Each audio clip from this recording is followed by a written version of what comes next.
Good afternoon, welcome to life line. ఈ రోజు మనం మాట్లాడుకోబోతున్న విషయం మెడ నొప్పి, వెన్ను నొప్పి రావడానికి కారణాలు ఏంటి, ట్రీట్మెంట్స్ ఏ విధంగా ఉన్నాయి, అలానే సర్జరీ వరకు వెళ్లకుండా ఉండాలంటే ఎలాంటి జాగ్రత్తలు తీసుకోవాలి వివరించడానికి వర్ధన్ ఆయుర్వేద హాస్పిటల్స్ హైదరాబాద్ నుంచి సీనియర్ డాక్టర్ వర్ధన్ గా జాయిన్ అవుతున్నారు.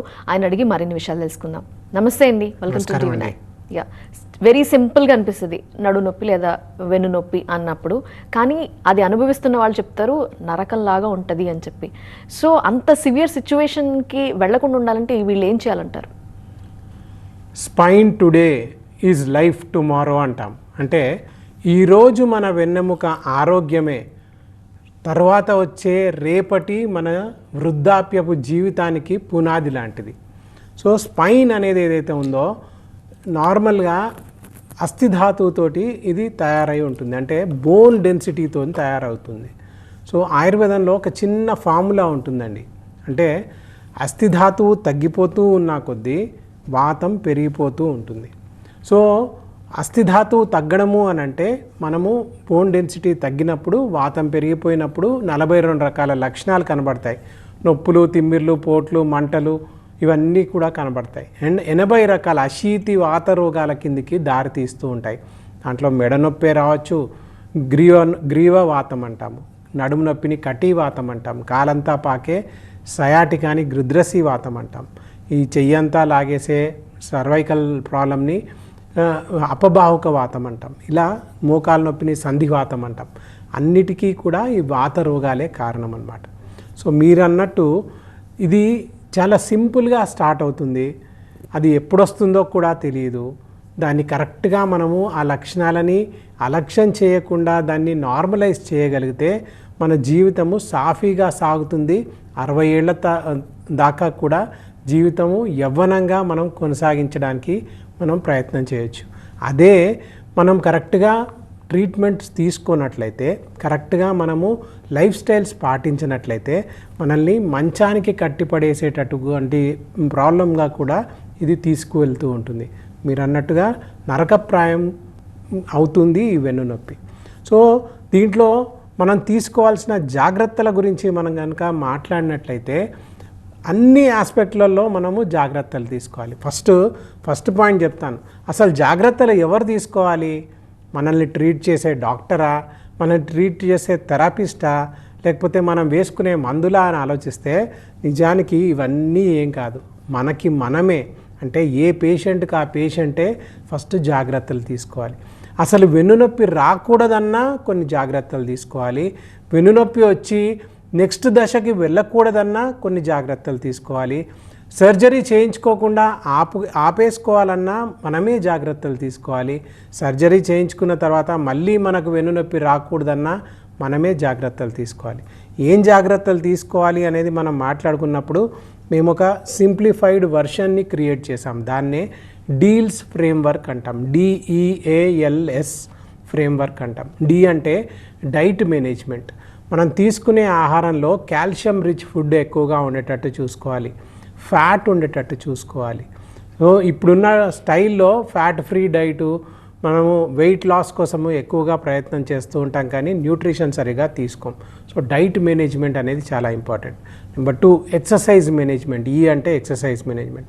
పొద్దున్న లేచినప్పుడు కరెక్ట్గా మనకు వెనకాల ఉన్న కండరాలను బలోపేతం చేసుకోవాలి. ఏ అంటే ఆర్ట్ ఆఫ్ పోస్చర్ మేనేజ్మెంట్. అంటే కూర్చునే విధానం, నిలబడే విధానం, పడుకునే విధానం మీద మనకి పట్టు ఉండాలి. అది ఉన్నప్పుడు, అది కరెక్ట్గా ఉన్నప్పుడు మీకు అసలు స్పైనల్ ప్రాబ్లమ్సే రావు కదా. ఎల్ అంటే లైఫ్ స్టైల్ మేనేజ్మెంట్.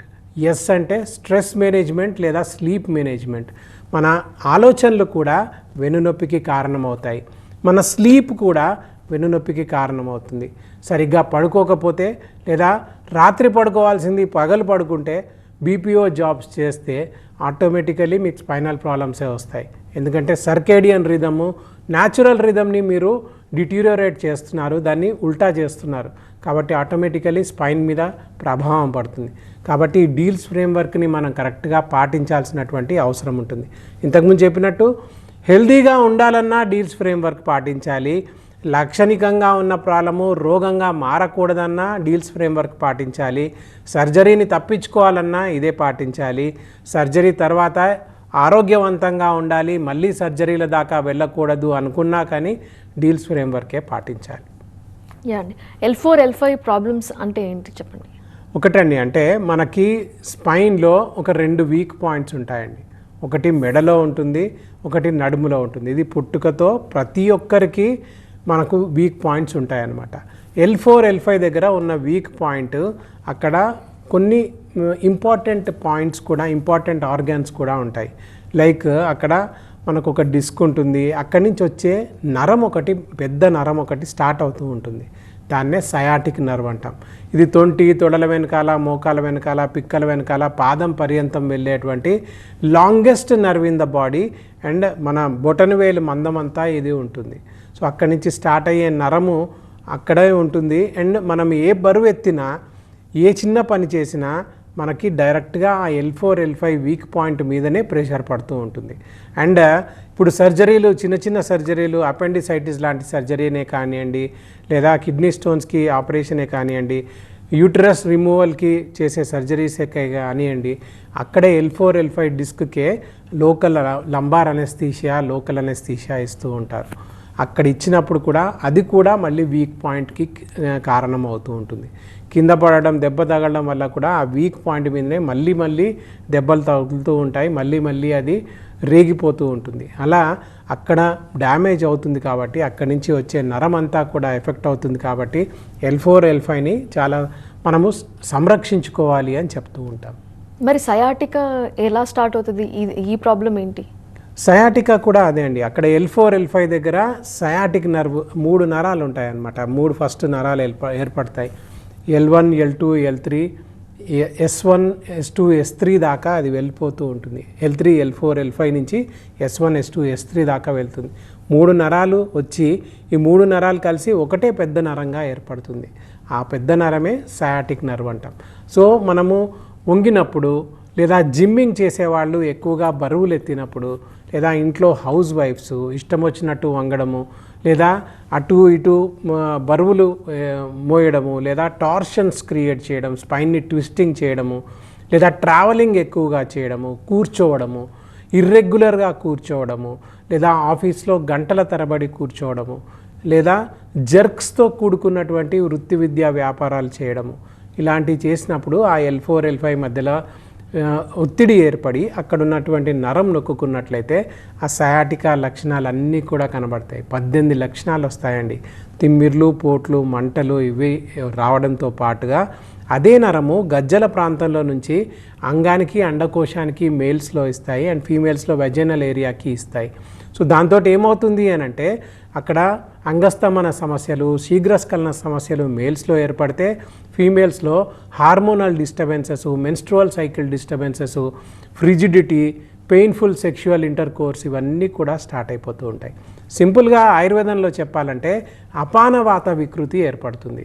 అపానవాతం వికృతి ఏర్పడింది అనుకోండి, అపానవాతం బేసికల్గా 5 ఫంక్షనాలిటీస్ చేస్తూ ఉంటుంది. నెంబర్ 1, మూత్రాన్ని ఈజీగా నడిపించడం, అంటే మూత్రాన్ని సరిగ్గా తీసుకురావడం. నెంబర్ 2 మోషన్ని సరిగ్గా తీసుకురావడం. నెంబర్ 3 ఎరెక్షన్, ఎజాకులేషన్ని నార్మలైజ్ చేయడం.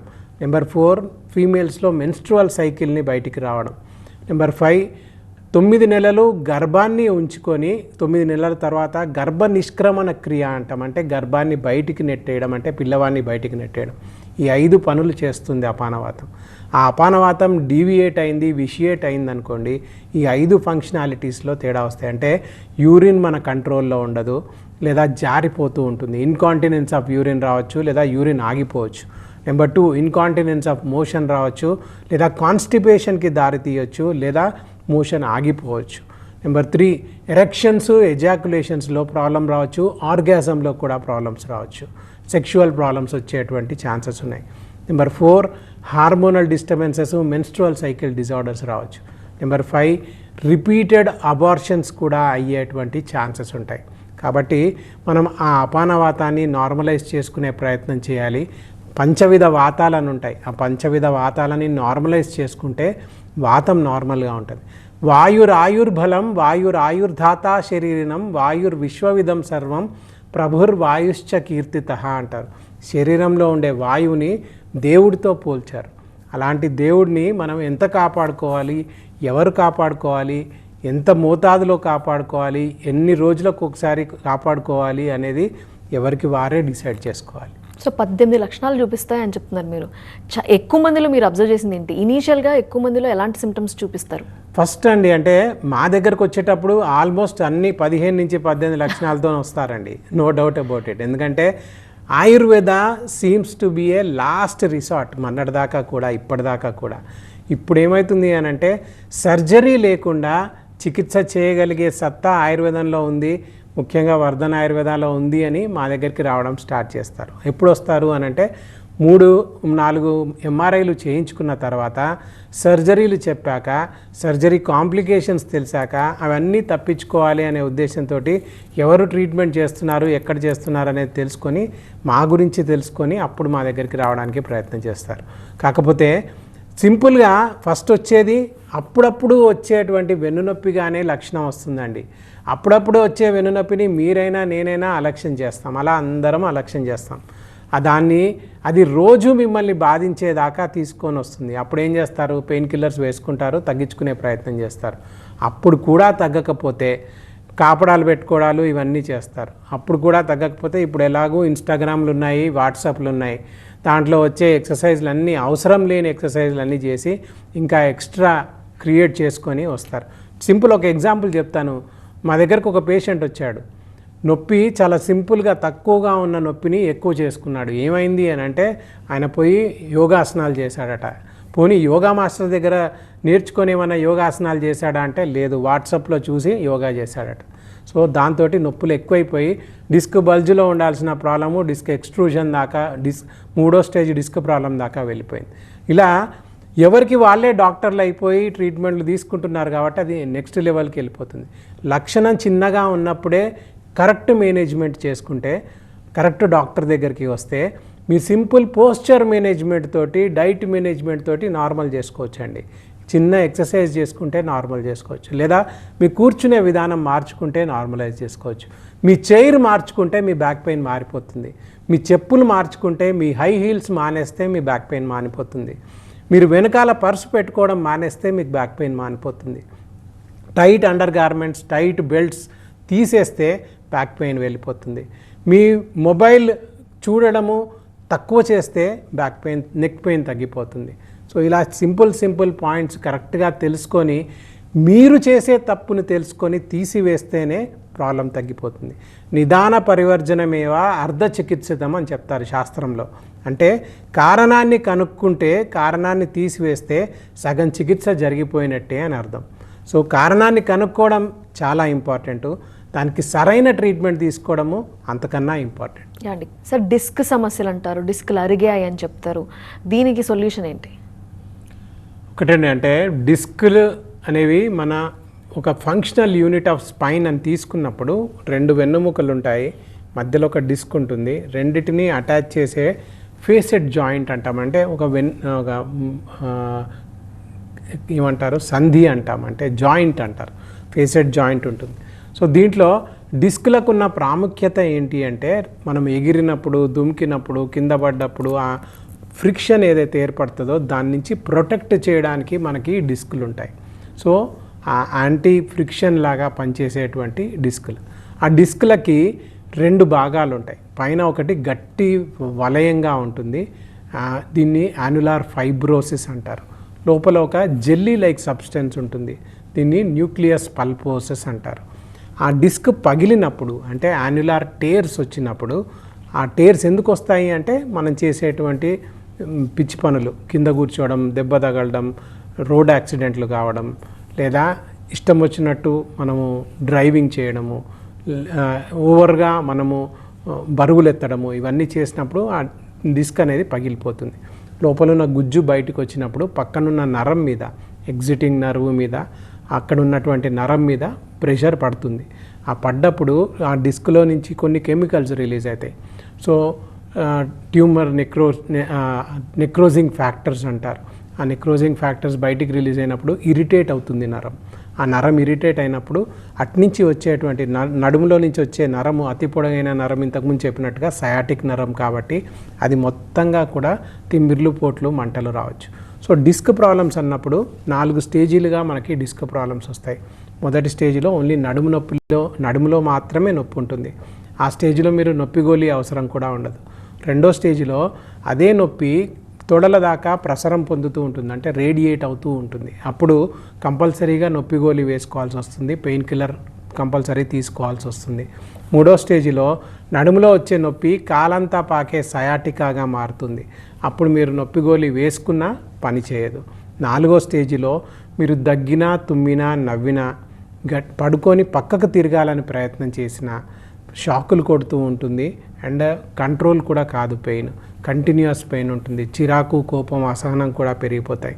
అండ్ ఆ స్టేజ్లోనే యూరిన్ మీద మోషన్ మీద ఎఫెక్ట్ పడుతూ ఉంటాయి. అంటే యూరిన్ తెలియకుండా జారిపోవడము, మోషన్ తెలియకుండా ఆగిపోవడము, ఇవన్నీ జరిగిపోతూ ఉంటాయి. సో ఆయుర్వేదంలో ముఖ్యంగా మేము చేసే మేరు చికిత్స మర్మ చికిత్స అనే పద్ధతి ద్వారా first, second, third stage, early 4th stage దాకా కూడా మేము ట్రీట్మెంట్ సక్సెస్ఫుల్గా చేసాం. ఇప్పటికీ 1 మిలియన్ బ్యాక్ పెయిన్ పేషెంట్స్కి ట్రీట్మెంట్ చేసాం. అంటే 10 లక్షల మందికి వెన్నునొప్పితో బాధపడే వాళ్ళకి ట్రీట్మెంట్స్ ఇచ్చాము.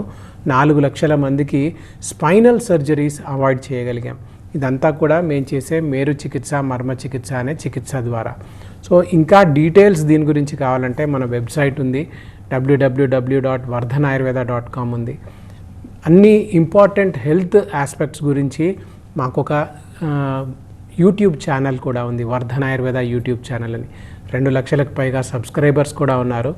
వారానికి 3 సార్లు మేము వీడియోస్ వేస్తాం. దాంట్లో అన్ని హెల్త్ అప్డేట్స్ ఉంటాయి. అన్ని డిసీజెస్కి మేము ట్రీట్మెంట్ చేయగలిగే వాటికి హెల్త్ని ఎలా ఫోర్టిఫై చేసుకోవాలి అనే దాని గురించి మేము వీడియోస్ చేస్తూ ఉంటాం.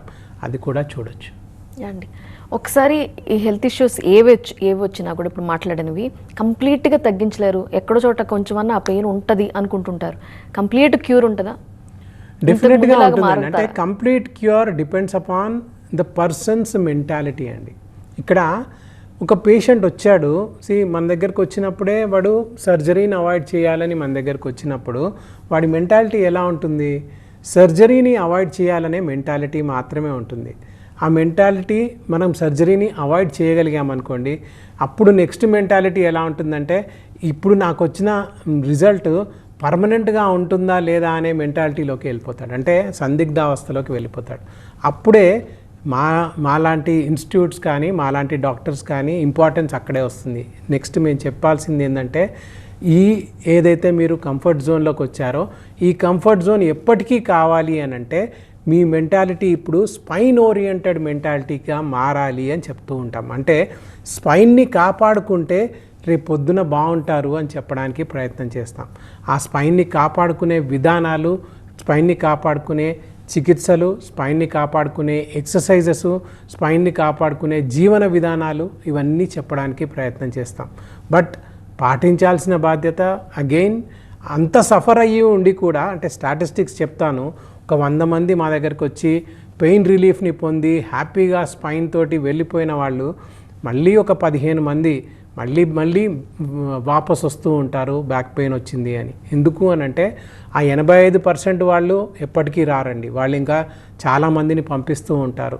మిగతా మళ్ళీ ట్రస్ట్ తోటి వాళ్ళకి బాగైంది అని మిగతా వాళ్ళని కూడా పంపిస్తుంటారు. కానీ మిగతా 15% ఏదైతే ఉన్నారో వాళ్ళు మళ్ళీ వస్తుంటారు. ఎందుకు? మనం చెప్పింది వినరు కాబట్టి. అంటే ఆ స్పైన్ యాటిట్యూడ్, స్పైన్ మెంటాలిటీ అక్కడికే వదిలేస్తారు. మళ్ళీ బయటికి వెళ్ళి మళ్ళీ అదే బరువు ఎత్తడము, మళ్ళీ అదే ఇర్రెగ్యులర్ పోస్చర్స్ పాటించడము, ఎక్సర్సైజ్ చేయకుండా ఉండడము, ఇవన్నీ చేస్తుంటారు.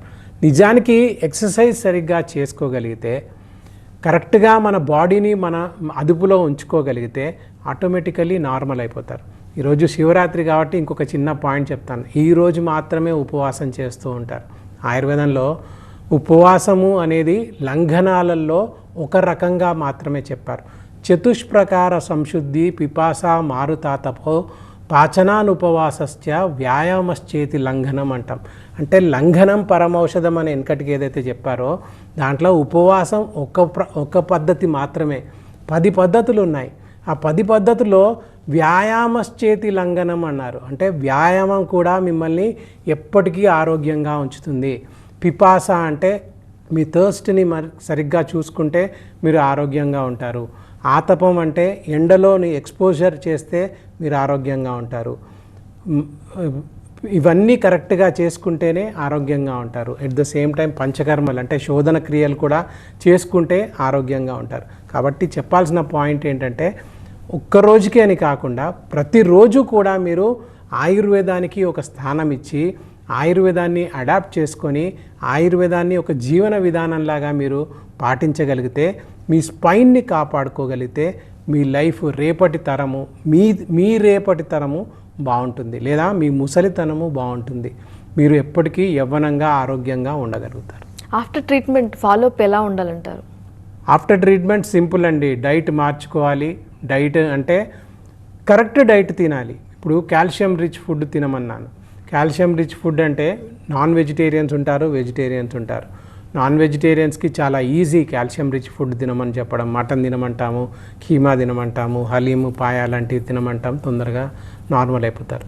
వెజిటేరియన్స్ ఏంటంటే ఎగ్ తినే వాళ్ళని ఎగ్ తినమంటాము, లేదా వెజిటేరియన్స్ అయితే కొన్ని ఫుడ్స్ అవాయిడబుల్ ఫుడ్స్ ఉంటాయి, అడ్వైజ్డ్ ఫుడ్స్ ఉంటాయి. అంటే వాతహర ఆహారాలు, వాతకర ఆహారాలు అని ఉంటాయి. అంటే వాతాన్ని పెంచే ఆహారాలు ఉంటాయి, వాతాన్ని తగ్గించే ఆహారాలు ఉంటాయి. అవన్నీ చూసుకొని తినమని చెప్తాం. Exercise patterns పాటించమంటాం. ఎక్సర్సైజ్లలో కూడా 5 రకాల ఎక్సర్సైజులు చేయమంటాం. నెంబర్ 1 ఎక్సర్సైజ్ స్విమ్మింగ్ వస్తుందండి, always best exercise for spinal problems. Number 2 yoga వస్తుంది.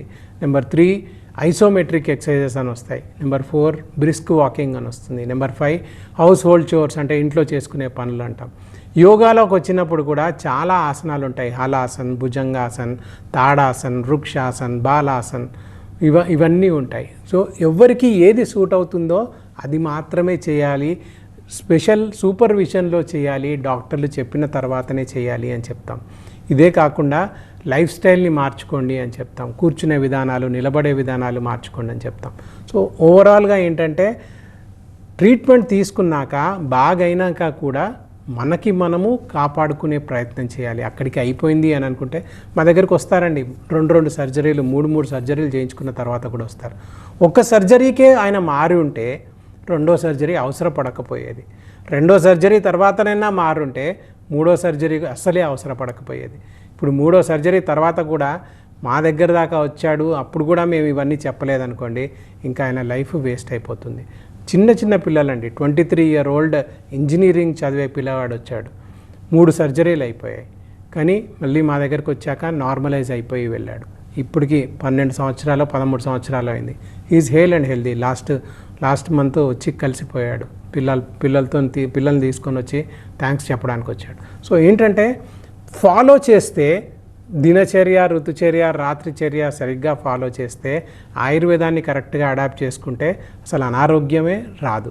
అనారోగ్యం రాకూడదు అని అంటే కంపల్సరీ ఆయుర్వేదాన్ని అడాప్ట్ చేసుకోవడం చాలా ఇంపార్టెంట్. ఒక సలహా ఇవ్వండి. అంటే పెయిన్ కిల్లర్స్తో కొంతమంది ట్రీట్మెంట్ని డిలే చేస్తారు, త్వరగా డాక్టర్ దగ్గరికి వెళ్ళరు, అలాంటి వాళ్ళకి pain killer is always it just kills your pain temporarily అండి. అంటే తాత్కాలికంగా మాత్రమే మిమ్మల్ని అది ఆపుతుంది. సో మనకు కావాల్సింది రూట్ కాజ్ ఎలిమినేషన్. సో తాత్కాలిక ఉపశమనం కావాలా, రూట్ కాజ్ ఎలిమినేషన్ కావాలా అనేది ఫస్ట్ మనం డిసైడ్ చేసుకోవాలి.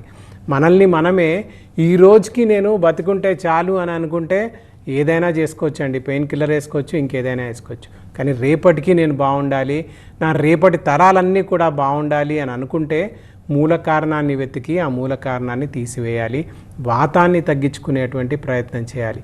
స్థూలమైనటువంటి కారణాల కన్నా సూక్ష్మమైనటువంటి కారణాన్ని కనుక్కునే ప్రయత్నం చేయాలి. ఆ సూక్ష్మమైన కారణమే వాతం.